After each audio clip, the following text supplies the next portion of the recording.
Invocatory verse number 2, Ulladhu Naarpadhu, 40 verses on reality, written by Ramana Maharshi. Maranabayam Mikula Ammakkal Aranaga Maranabhavam Illa Mageshan Saraname Sarvar.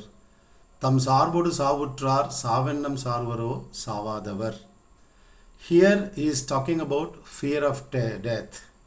Usually people, normal people, unenlightened people, they do take recourse to God whenever they entertain a fear of death. Whenever we see a dead body, whenever we attend a funeral, we do get this fear that one day I might die too. And this thought about death, mortality sets in, it enters us. But the next day when we go out and get involved in the world, taste some happiness, we do forget the subject of death. But two people were driven by fear of death to realization, up to the state of realization. One is Gautama Buddha, another is Ramana Maharshi, to the extent I have gathered information. Gautama Buddha was a protected child. His father raised him in a protected environment. One day when the Gautama ventured out into the world, he saw an old man, a sick man and a dead body. He was awakened within. He had to run away and realize his true nature. And at age 16, Ramana Bhagavan had a fear of death. He was gripped by a fear of death at home when he was alone. Then he lay down and he laid the body as if it were a dead body. He acted as if he was dead. Then inquired deep within, now that the body is dead, it will be burnt. What am I left with? Then something else arose from within and he realized his true nature. So here in this song, in this verse, Bhagavan says, Maranabhaya Mikkula Ammakkal Aranaga Mageshan Saraname Sarvar. Those people who are gripped with the fear of death, they do recourse to that deathless God. Tam Sarvodu Savutrar Savennam Sarvaro Savadavar.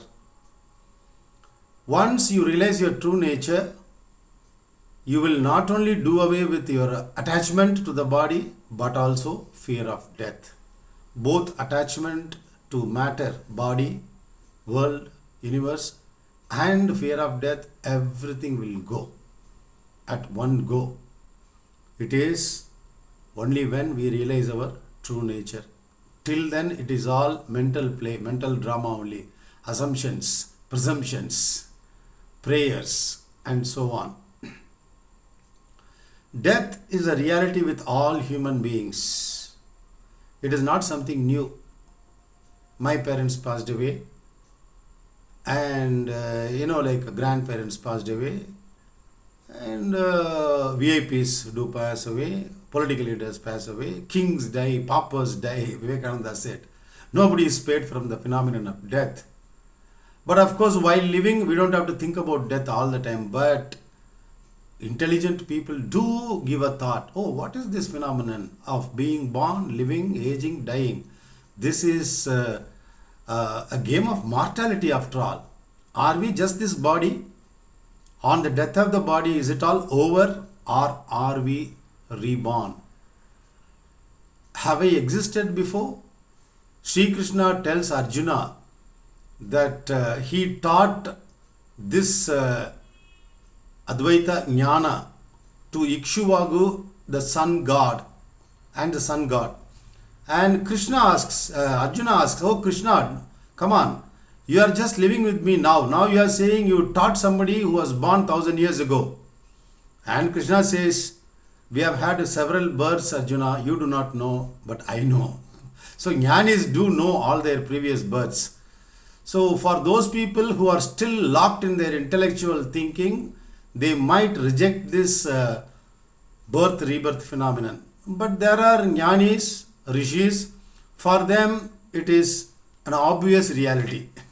They don't have to argue about it because they know it is their experiential reality.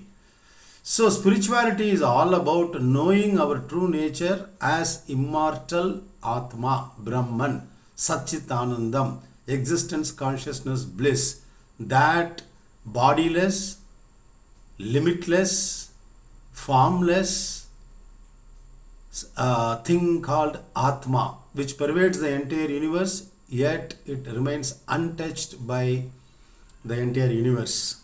Anything matter, it does not have anything to do with.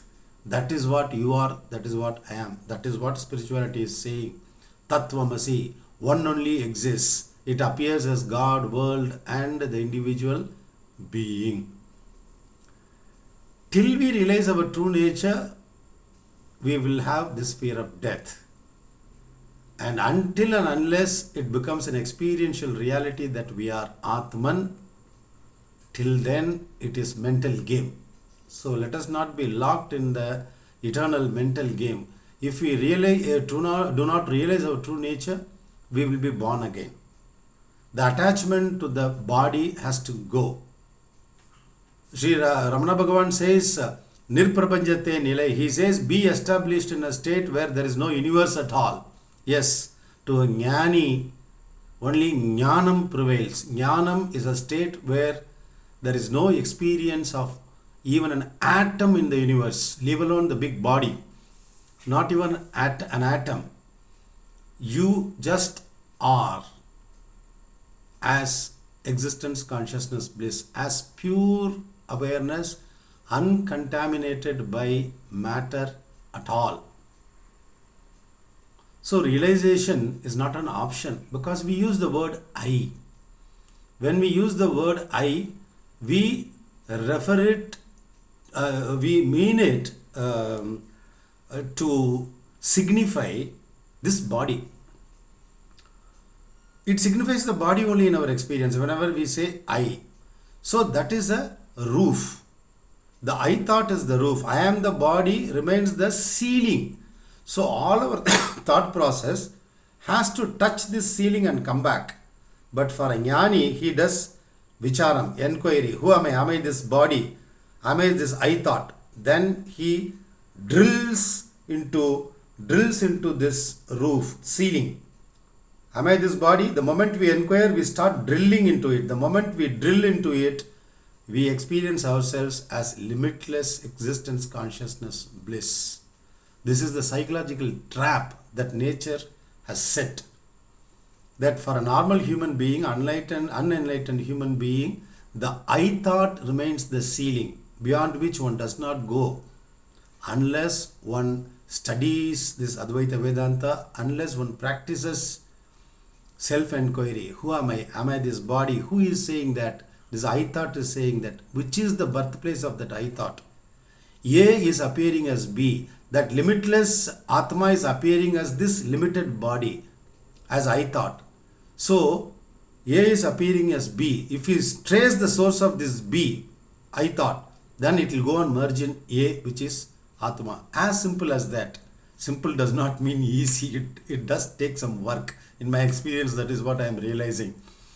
Because we have had a number of births in which we have lived with this thought that I am the body. So the accumulated memory has formed a solidified, content. Now we need to desolidify it. We need to dilute the density of the I thought by giving up our desires, by thinking about truth, by doing Atma Vicharam. Then slowly this opaque, dense layer, that screen, just melts down.